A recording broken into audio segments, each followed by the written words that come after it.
So hello everyone, welcome to our new video, and today let's learn about insertion sort. So how does the insertion sort algorithm work? So now before starting with insertion sort, just try to recall at what different times you have implemented the insertion sort in your life. I am sure that you have implemented a lot of times. Once when you were a kid till the time till now, everyone is using insertion sort while arranging the currency notes. Whenever we have multiple different dominations of currency notes in our hand, whenever we are arranging them, we are actually applying insertion sort there. Similarly, whenever we play a card game. Now, if you have not played any card games, I am sure that you might have played the game Uno. So there also insertion sort is applied. So it is like whenever we draw a new card, the first card that we keep in our hand, it comes as it is. Then from the next card, if the card is greater, we place the card next to the previous card. Or if the second card is smaller, then we place it before the previous card. So the same thing we have to implement here whenever we want to sort an array of numbers using insertion sort. So now let's see how it is going to work here. At first, so we don't have to start from the first index. Here we know the indexes are 0, 1, 2, 3, 4 and 5. We have 6 elements here. So we don't have to start from the 0 index. We have to start it from the second index, that is 1. You have to start from 1 every time. And the second thing, we have to check what is the new number. So let's say if this is the array, so at first 4 comes as it is. Now let's start from here. So the first number here we have is 2. So compare 2 with 4. Is 2 smaller than 4? Yes, it is. So what we have to do? Shift the 4 towards the right.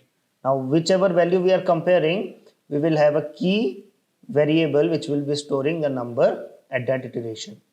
Now first shift 4 here. So 4 gets shifted here. Now check again. Now what is the number which is before 4? Now here we will have two conditions. Either check what is the new number which is before 4, or has it reached the 0 index. So right now we can see it has actually reached the 0 index. So store the number to here itself, because we don't have any other number to compare it with. Done. Now take the next number. The next number we have here is 8. So check 8. Is 8 smaller than 4? No, it is not smaller than 4. So store 8 as it is wherever is the position. Next number we have here is 1. So check for 1. Is 1 smaller than 8? Yes. So shift 8 towards the right. Then check with 4. Is 4 smaller than 1? No, it is not. It is larger than 1. So shift 4 again here. Then check, is 2 greater than 1? Yes, it is greater than 1. So shift 2 here. Now we have actually reached the 0 index. So store the number here again as 1. Then check. Now repeat the same thing for the numbers 6 and 3. So here the next numbers we have 6 and 3. So here compare again. Is 8 smaller than 6? No, it is not. So we have to shift 8 here again. Then next number 4. Is 4 smaller than 6? Yes, it is smaller than 6. So store 6 here, and rest all the numbers will be as it is.